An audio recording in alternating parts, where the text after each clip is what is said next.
Imagine thinking you had 25 years to meet a challenge or seize an opportunity, yet the outcome depended on taking action today. Then imagine not knowing all you need to know to make the right choices. Imagine the cost of being wrong. That scenario is unfolding right now in communities large and small all around Ontario. Thankfully, registered professional planners are at the center of the discussion. And as bias-free champions of the public interest, they are helping guide the journey. Over the next 25 years, the opportunities for communities that embrace new technologies are profound. Mobility, impacting the way we move. Broadband for all, allowing smaller communities to compete. Technologies that level the playing field for all cultures. Technology is transforming how and where we move, live, and work. Most of it is good, but there are challenges. Meet registered professional planner Angela Gibson. As many people as technology helps, we also run the risk of leaving huge populations behind and unable to catch up. We think of large urban centers as younger and uniformly plugged into the future. But are these same large urban centers fully engaged in all of their communities and residents? Is everyone at the table? Is everyone being heard? The answer is probably not yet, and that's a huge challenge. So how do we make moving to smart technology platforms inclusive and meaningful for all urban and suburban communities? What happens if technology leaves these populations further behind? The same challenge is even more acute the further you get into rural Ontario. The burden of putting the infrastructure in place to fully access new technologies may be beyond the capacity of smaller tax bases. How many rural communities will be left behind? And how will they compete for economic growth? In the public interest, we can't wake up in 25 years to find 50% of Ontarians are unable to take advantage of the living, mobility, and economic opportunities made possible by technology. Good planning demands that we get everyone to the table now, that we recognize diversity, that we connect the dots between education and the future economic development, that we ensure inclusivity today for tomorrow. There is an unseen element of municipal growth that challenges how we adapt for future growth, or equally, to address decline. The city of Barrie is a good example. Well-governed, progressive, expanding at a clip that will see it welcome over 100,000 more people within 25 years.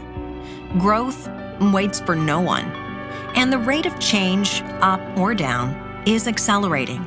Meet registered professional planner and director of planning for the city of Barrie, Michelle Banfield. Speed of change is a challenge, primarily because it's a double-edged sword.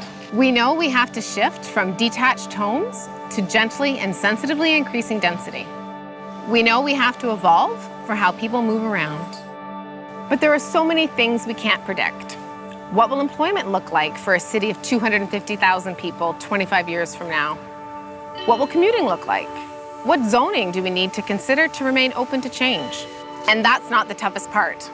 What's difficult in high or slow growth environments alike is that change is accelerating while the basic fundamentals of community building are not. It still takes 10 years to grow a tree. It takes 1 year to build a kilometer of infrastructure, no matter how fast the world spins. What starts in high-speed motion today will be irreversible by the time you reach the 25-year mark, growth or decline. Meaning we have to get it right, now. At the City of Barrie, projects like our waterfront and collaborative spaces like this are good outcomes of what I think works. We are focused on becoming more nimble as a planning team. We are focused on more collaborations between other public sector departments and the private sector. And we are mentoring and training our talent pool to optimize for flexibility. Because while the future is coming faster and faster, it still takes 10 years to grow a tree.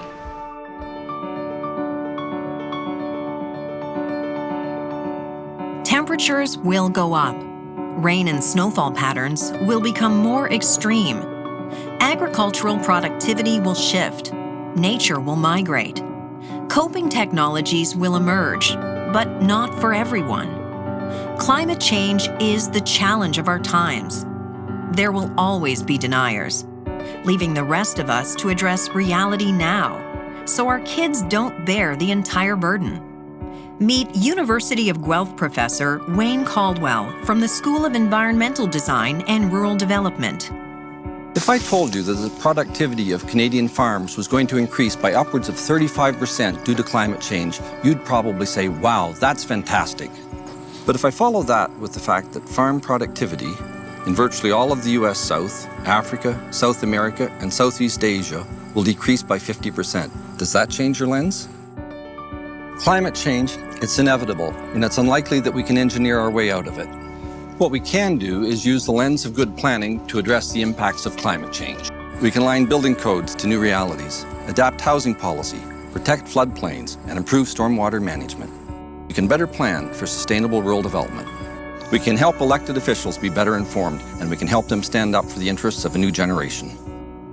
We can help people change consumptive habits through education and through also connecting quality research to practice.